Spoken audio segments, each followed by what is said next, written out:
potatoes? Potatoes? No, they wasn't potatoes. I don't think. If you're not sure, Jemima, how do you expect me to know? I nearly ate it then, son. It's new knocked it right in my head. Good evening, Mrs. Grimes. Evening, Willis. Mr. Bartle. I'm just closing. You want something, speak up. No time for window shopping. I was wondering if you were interested in buying something. Birch billets. I'm not interested in buying birch billets, at least not from you. I can get them for half price over at Hartley's Harbour. Well, if you're ready to close. As soon as this woman makes up her mind, I am. There wasn't yeast. I bought yeast yesterday. No, there's butter and pickles I bought yesterday. I've had enough of this foolishness. Guess it. What's it? Baloney. Oh. Give me a pound or two in one piece, will you? Terrible weather in it, Willis, my dear. I can't seem to shake me little lumbago at all after the winter. How's she, Liza? She any better? I guess so. She was doing the washing today. Imagine that. Oh, that looks like £2, Silas. That's what you said, £2. Silas, I told you £1 or £2. Now, I still got some home, and I don't want that to go bad. You're going to be charged for £2, 7 ounces, Jemima, because that's been cut, and that's what's going on your account. Perhaps there wouldn't baloney I wanted after all. Well, that's what you're getting. And speaking of your account, it's about time you paid something on it. It's a business I'm trying to run here, not a charity centre. Charity centre? Silas, why you ever give to charity except your good wishes? Well, if you'll be quiet and go home, that would be charity enough for me today. Here. Don't worry. Shocking man he is to do business with my love. I'd sell them billets somewhere else if I was you. Oh, there you go.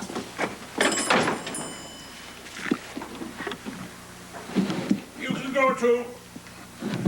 There's not billets here now to do me till Christmas time.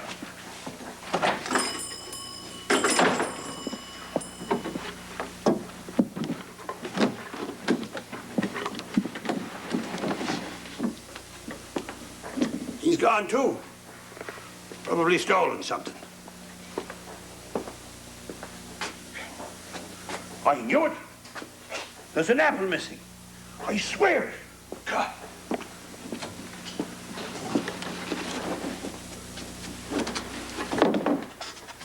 Who's that? My God, I must be hearing things. I'm getting senile. You're with us now and Jemima, sure they'd drive you crazy if you weren't already.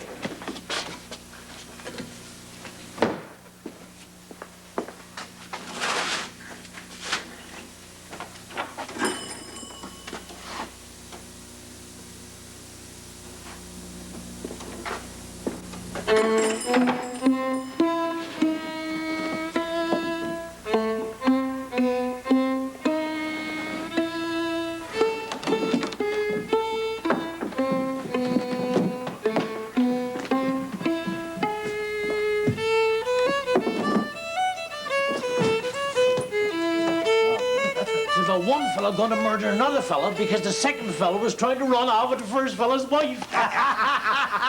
Sue's loved that, I bet. She wouldn't let me listen to it. I told him to turn that nonsense off before he got corrupted. Sure, Sue's that's supposed to teach us that crime don't pay. Well, it must pay them that puts it on the radio, or they wouldn't have it there.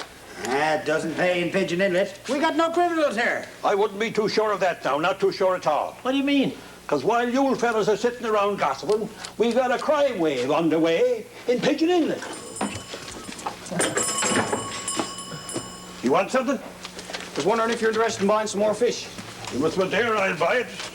Good price on Madeira cure this year. Oh, yes, Mr. Bartle, it's Madeira. Your foreman got dog called and weighed up. Here's a receipt for a kental. The kental? It's 112 pounds. I know it's 112 pounds. What's that? I'm taking this one back for my supper. Well, give it back then. If I'm paying for a kental, I want a kental and not an ounce less. Prime-looking fish there, Willis, boy. Cured it yourself? Yes, sir. $26. You paid me 28 last week. That was last week. Market's down since. I never heard of any price drops out. Take this out back and hoist it up to the storeroom. Prime Madeira, eh? You're doing all right for a young fella. That's prime, ain't it, Susan? Yeah, take it away now, or you'll smell up the heads.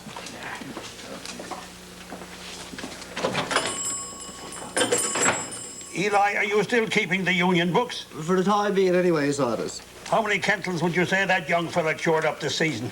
I don't know. 15. Well, maybe 20. That much? Sure, he's only got an old black pump. He only fishes in shore water on fine days, too. I'd say 20 kettles would be stretching it. What are you asking that for, Silas? Because this is the third time in a month he's been in here selling me prime fish. And he says he's got a lot more to come. He might be selling it, but he's certainly not catching it.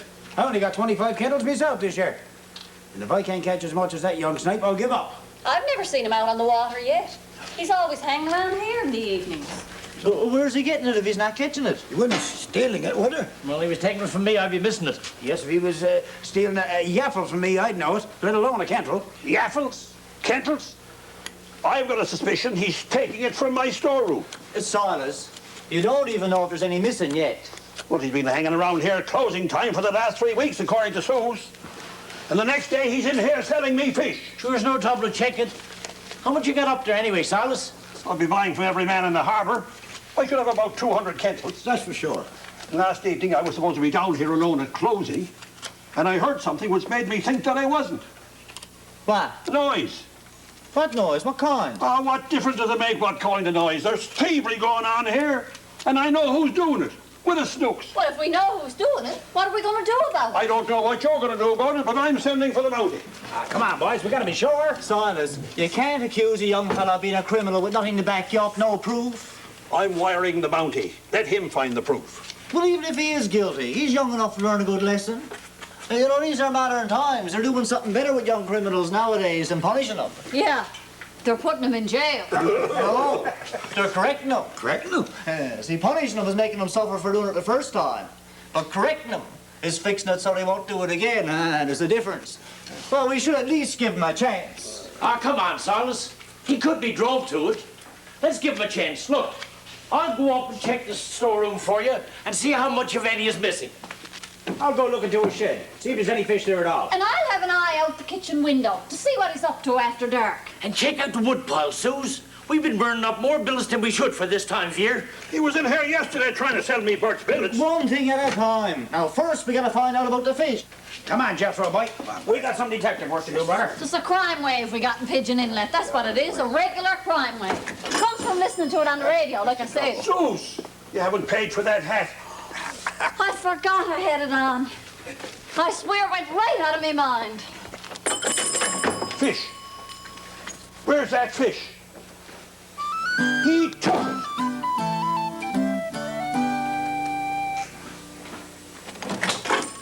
There's nary a fish in his shed, brother. Hasn't been one there for months. How do you know? No smell. Oh, that young feller ain't been out in his punt for weeks. There's not the sign of seawater in the bottom of her. Only 186 kettles up there, Silas. Look. 186? I'm sure I had more than that. He sold me 7 loads already. I found this apple core up there on the floor. A criminal likes apples. He's been breaking in, throwing it down, and carting it away after dark. And selling it to me in the morning. Jethro, take this up to the post office. We need the bounty here right away. Yeah, but what about Eli's correction? We got the proof. We don't need the corrections. Now, just settle down a minute. Even if there is a bit of circumstantial evidence, we all agree that correcting is better than punishing. Well, sometimes when a fella even suspects that his neighbours knows how bad he is, well, it makes him try to be better. Yeah, but on the other hand, if he knows that we knows he's stealing, he might feel then that we're all down on him and he'll keep on doing it. It's a bit too deep for me, Jethro, boy. No, he's right, Finn. Huh? We got to find some clever way of letting him know that we suspect something without accusing him outright. What way? He's too sly to fall for any of your foolish tricks. I got it, brother. Hypnotism.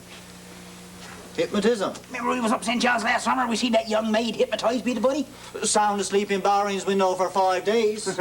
And when she woke up, he said that she would do whatever he told her to when he had her knocked out. And so you'll be able to tell Willis not to steal any more fish. Make him pay me back what he's stolen from me already. No, we can't make it that simple. But I got an idea I think might work. First, we got to get Willis down here. You really think you could hypnotize him, Eli? Sure, I was watching that fella for a full week, Finn. And I spent blowy days last winter practicing on my Labrador Retriever. Now, how are we going to get him down here without...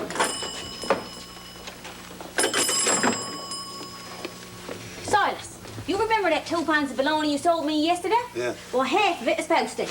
But you said you had a piece at home that might go bad.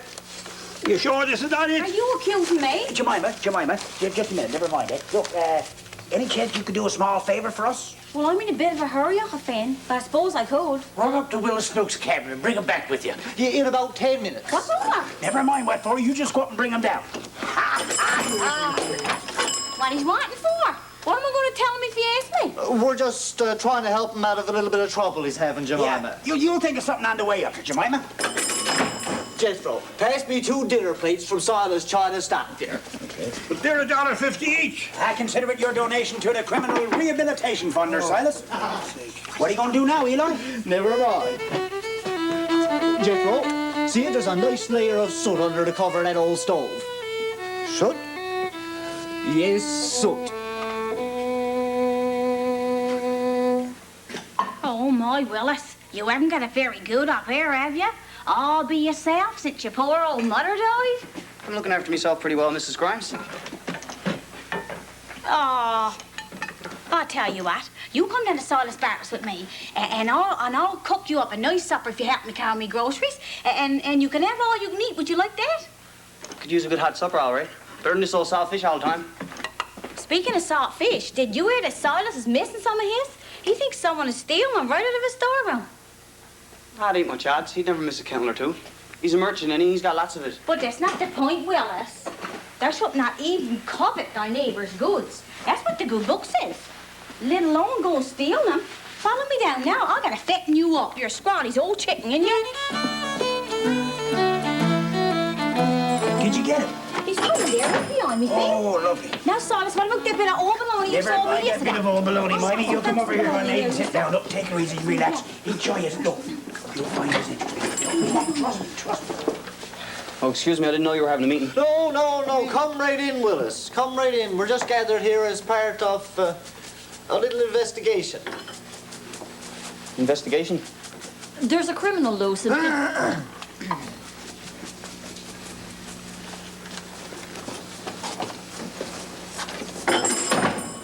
Someone's been stealing Silas fish from his storeroom and selling it back to him. You wouldn't have any suspicions as to who that might be, would you, Willis? Me? Oh, no, Mr. Pryor, I wouldn't know anything about that. In that case, then you wouldn't mind taking our lie detector test. Lie detector. Well, it's not like we doubt your word about Silas fish, Willis. But this way we'll know for sure. Eli Whitten's going to hypnotize you. Hypnotize me. You don't know how. We'll see about that, young man. And make you tell if you stole my fish. Just a minute, Silas. Now, if you're telling the truth, nothing will happen to you, Willis. But if you're lying, we'll find out.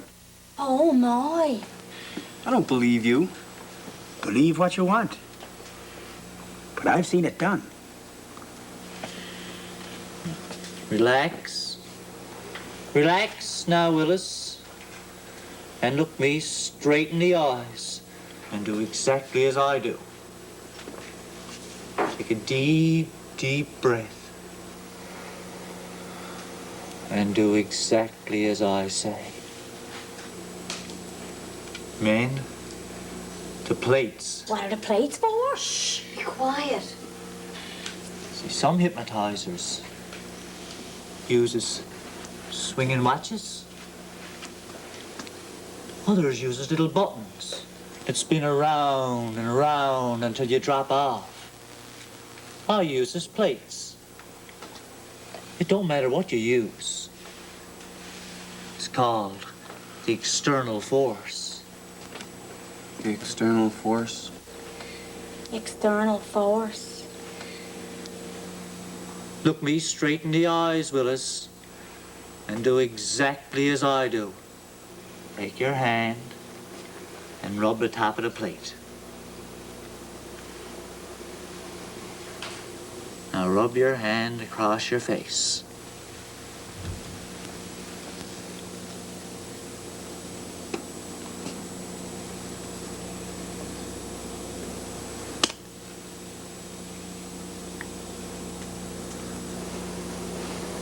Right. Now change hands. And rub the bottom of your plate, Willis.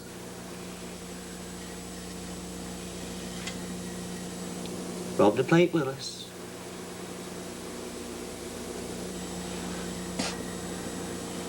Now, rub that hand across your face.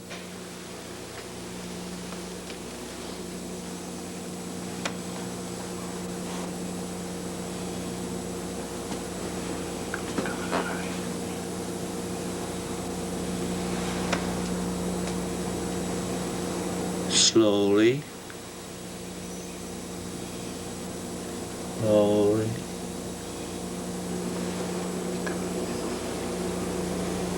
Rub your hand, Willis.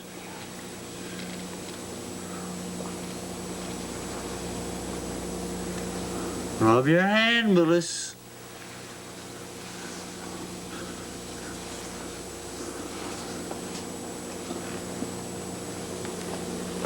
Now, if this man is guilty of thievery, I command that the underhanded darkness of this evil deed be painted black across his face. Wake up, Willis.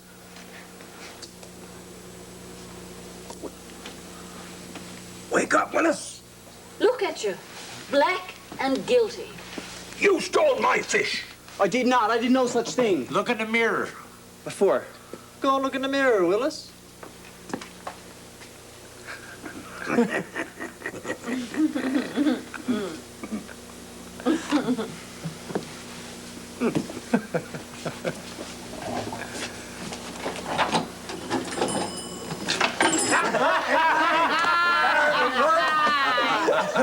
Yes, scared the hell out of him, brother. You should go to business, Eli. He won't be fighting for long. He'll be back stealing worse than ever in a week. It was worth a try, Susan. At least he knows we're on to him.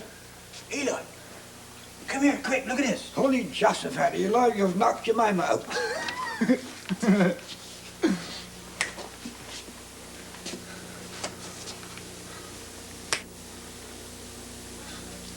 Jemima, wake up. Wake up, Jemima. Baloney! Did I turn black? You should have. You should have.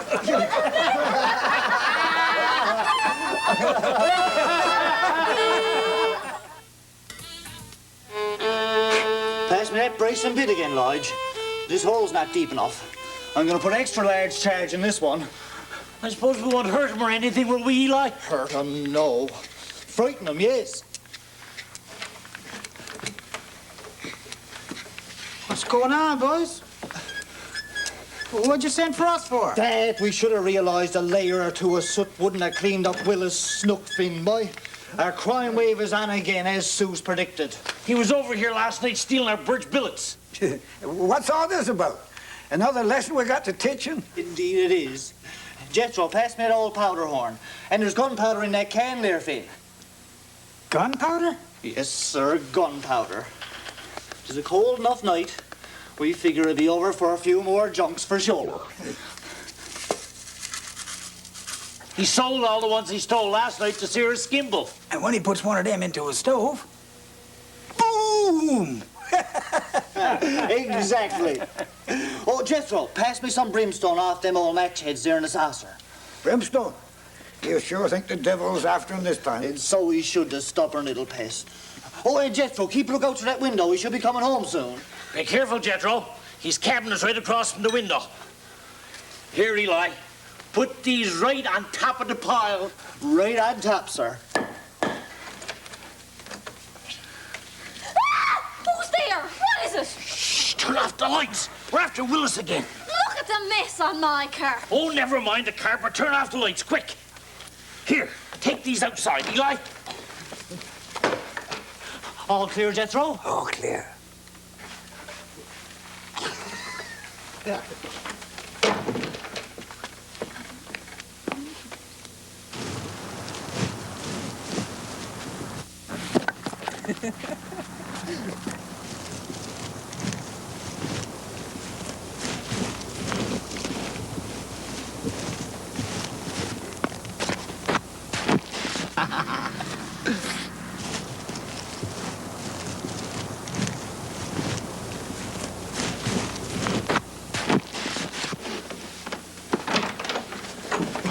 Any sign of him yet? Hey, not yet.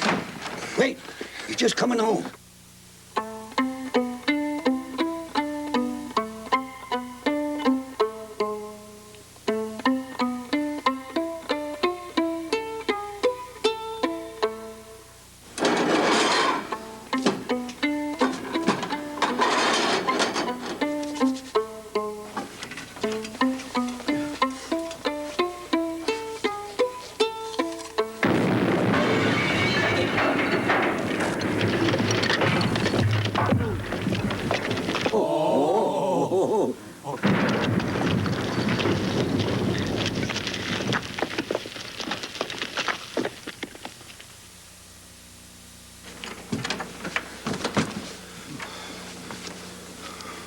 I blowed up. I just blowed up. Oh, my God. Here, sit down. I blowed up. Get out of that now. Look, you're on my good sofa. I just blowed up. Ah, come on, Suze, leave him alone. Can't you see he's learned his lesson? Haven't you, Willis? Here, Suze. Go out and heat up the kettle and make the poor little fellow a cup of tea. Never mind, Willis, my son. It's better than having a law after you. Oh, my God! Suze! The billet!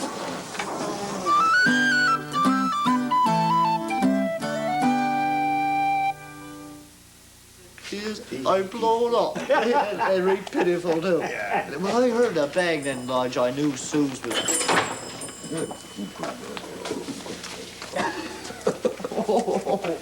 Give me another can of Mecca ointment, Silas. Good for burns. And loan me your pen till I signs my life away for it in my account book. Oh, I'm awful sorry about our little mix-up, Suze. But our criminal did get a good scare. He wasn't the only one. I say he's cured now, though. Probably better than Silas's Madeira. And he promised to bring that back next summer, too. He'll be back stealing within a month. Some people are natural thieves. They'll take anything they can lay their hands on. Come on, Suze. Let's go home and make a nice cup of tea. If you make the fire, I'll bake the tea. Suze, my pen. You took my pen. Excuse me. Don't forget to look in the mirror. Your face might be black again. Come on, boys. Closing time. Come on. Boy, and I did it